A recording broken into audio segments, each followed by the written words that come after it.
इस समय हमारे साथ केपी सिंह जी जुड़े हुए हैं। आप उनकी जानी मानी हस्ती हैं सर, और हाल ही में इन्हें बीएसपी के द्वारा एक पद दिया गया है अध्यक्ष का। क्या क्या जिम्मेदारी इस पद के साथ में मिली है और आगामी विधानसभा 2027 के लिए पार्टी के लिए क्या क्या सहयोग यहाँ रहने वाला है, क्या क्या इनकी प्लानिंग है, किस तरह से अपने कार्यकर्ताओं में ये मोटिवेशन भरने वाले हैं, ये सब आज हमें यहाँ से समझेंगे। तो सबसे पहले तो आपको बहुत बहुत बधाइयाँ जो बीएसपी पार्टी के माध्यम से आपको अध्यक्ष पद की, यहाँ जिला अध्यक्ष पद की जिम्मेदारी मिली है। बहुत बहुत धन्यवाद आपका और बहुत बहुत साधुवाद। देखिए, सर्वप्रथम सभी महापुरुषों के चरण में अपने श्रद्धांजलि अर्पित करते हुए परम पूज्य बाबा साहब डॉक्टर भीमराव अम्बेडकर के चरणों में अपने श्रद्धांजलि अर्पित करते हुए बहुजन समाज पार्टी की राष्ट्रीय अध्यक्ष परम आदरणीय बहन कुमारी भारती को कल मुझे जनपद हापुड़ का जलाध्यक्ष किया गया है और मैं अभी सभी अपने शीर्ष नेतृत्व आदरणीय माननीय सांसद गंगाधरी जी, माननीय सूरज सिंह राठौर जी, माननीय विजय सिंह बाबू जी, माननीय कमल सिंह राज जी और अपने समस्त शीर्ष नेतृत्व का बहुत बहुत दिल की गहराई से धन्यवाद करता हूँ। उन्होंने मुझे इस काबिल समझा, एक छोटे से कार्यकर्ता को ये जिम्मेदारी दी और मैं माननीय बहन जी को बिल्कुल भी किसी प्रकार से निराश नहीं करूँगा और पूरी ताकत के साथ जमीनी स्तर पर कार्य करूँगा। और इस विधानसभा की जनपद हापुड़ में 3 विधानसभा आती है, तीनों विधानसभा पर जमीनी स्तर पर कार्य करूँगा और तीनों विधानसभा को मान्य बहन जी के जोड़ी में रिश्ता देंगे। अध्यक्ष जी, आप आज अध्यक्ष हैं, लेकिन एक समय आप भी कार्यकर्ता थे। किस सोच के साथ, किस बदलाव के साथ आपने बीएसपी में शुरुआत करी थी अपनी, जब आप कार्यकर्ता के तौर पर पार्टी के साथ जुड़े होंगे तो आपके क्या विचार थे उस समय? और हम ये जर्नी आपसे जानना चाहेंगे, कार्यकर्ता से लेकर जो अध्यक्ष तक की ये जर्नी आपकी है, इसमें आपने संघर्ष भी देखा होगा और साथ ही आपका बीएसपी से ही इतना जुड़ाव कैसे महसूस आपने किया, वो थोड़ा बताएं।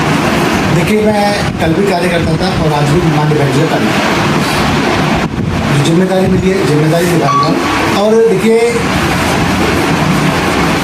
परम पूज्य बाबा साहब ने जो संघर्ष किया, उसी संघर्ष की देन जो बहुजन समाज पार्टी बनी 1984 में माननीय काशीराम साहब और मान्य बहन जी ने जो संघर्ष किया, उन संघर्षों से प्रेरणा लेकर, उन संघर्षों से जिस उत्साहपूर्वक जिस प्रकार से हमारी मान्य बहन जी ने संघर्ष किया, एक संवैधानिक दायरे में संघर्ष किया, उनसे प्रेरणा लेकर मैं कार्यकर्ता कल भी कार्यकर्ता था और आज भी कार्यकर्ता हूँ। लेकिन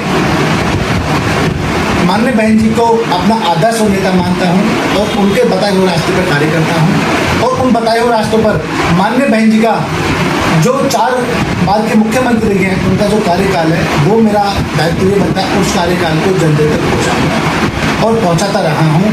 और अब आगे जो जिम्मेदारी इस माननीय बहन जी ने ली है, मेरी जिम्मेदारी और अधिक बढ़ गई है। अब मैं पहले विधानसभा जनपद हापुड़ के सदर विधानसभा में काम करता था, लेकिन माननीय बहन जी ने जिम्मेदारी दी है, अब मुझे तीनों विधानसभा की जिम्मेदारी।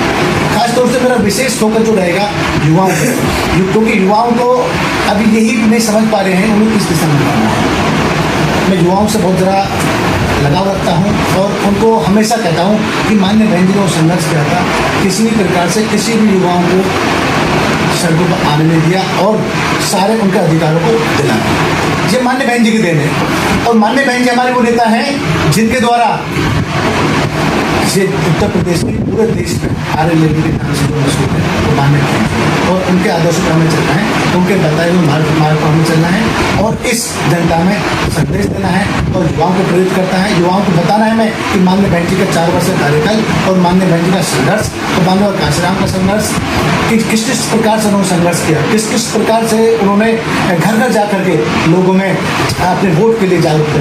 तो हमारा दायित्व बनता है कि हम लोगों के बीच में जाएँ और लोग मैं आपके चैनल के माध्यम से बताना चाहता हूँ, मैं प्रत्येक उस घर में जाऊँगा, चाहे वो किसी भी समाज के हो, चाहे किसी भी वर्ग के हो या किसी भी जाति के हो, मैं प्रत्येक समाज में जाऊँ और प्रत्येक समाज के लिए माननीय बहन जी को मैंने प्रण लिया है कि इस बार उत्तर प्रदेश का 5 बार मुख्यमंत्री बनाना है।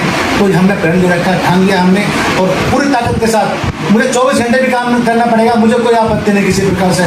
मैं 24 घंटे के लिए पार्टी के लिए काम करने के लिए तैयार हूँ।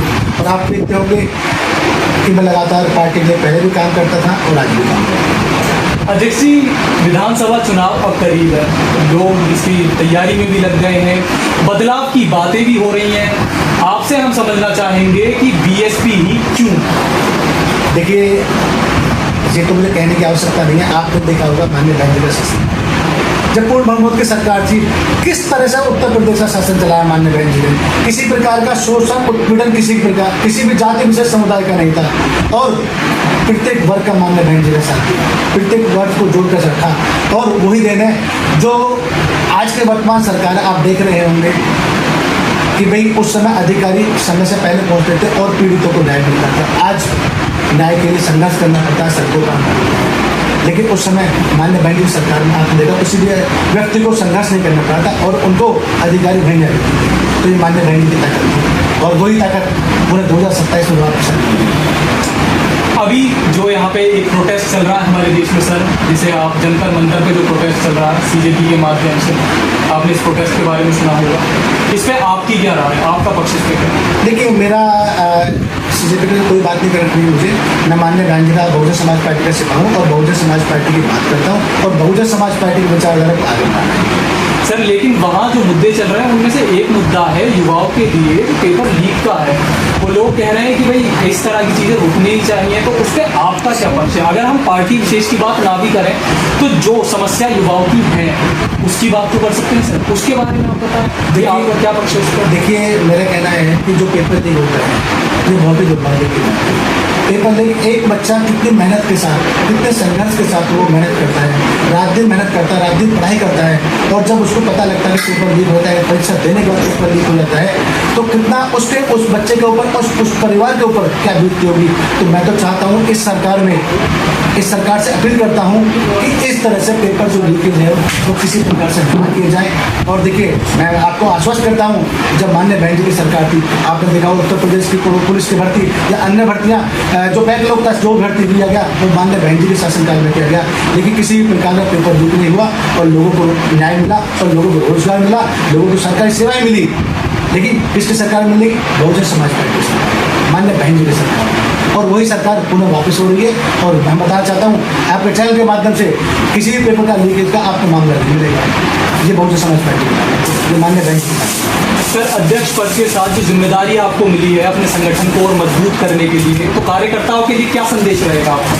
देखिए, कार्यकर्ताओं से मेरा हाथ जोड़कर अपील है, मैं सभी को मिलाकर पहले भी चला था और आज भी सभी साथियों को, अपने पूर्व के पदाधिकारी, वर्तमान पदाधिकारी, हमारे युवा साथी, हमारे बुजुर्ग साथी, हमारी माताएं बहनें, मैं सभी को जोड़ने का काम करूँगा और जोड़ करके उनको बताऊँगा कि माननीय बहन जी ने जो शासनकाल में अपना कार्य किया था उस शासनकाल को सभी को अपने माध्यम से पहुँचाऊँगा और अपनी टीम के साथ, पूरी टीम के साथ। देखिए, मेरा किसी भी प्रकार से मैं चाहता हूँ कि जनपद हापुड़ में एक भाईचारा कायम, और भाईचारा कायम करना जब सभी समाज के लोग करेंगे। तो गुलदस्ते में अगर अलग अलग फूल होता है तो गुलदस्ते की खूबसूरती और बढ़ती है, तो वही गुलदस्ता मुझे बनाना है और इस जनपद हापुड़ को एक मुकाम तक पहुँचाना है। तो यहाँ पे जैसा आप देख सकते हैं, हमने आपको मिलवाया केपी सिंह जी से। हाल ही में अध्यक्ष की जिम्मेदारी इन्हें मिली है और इस जिम्मेदारी को समझते हुए कार्यकर्ताओं को इन्होंने एकता का संदेश दिया। उस तरफ है हमारे साथी शिवा आजाद, मैं ठाकुर शिवम सिंह।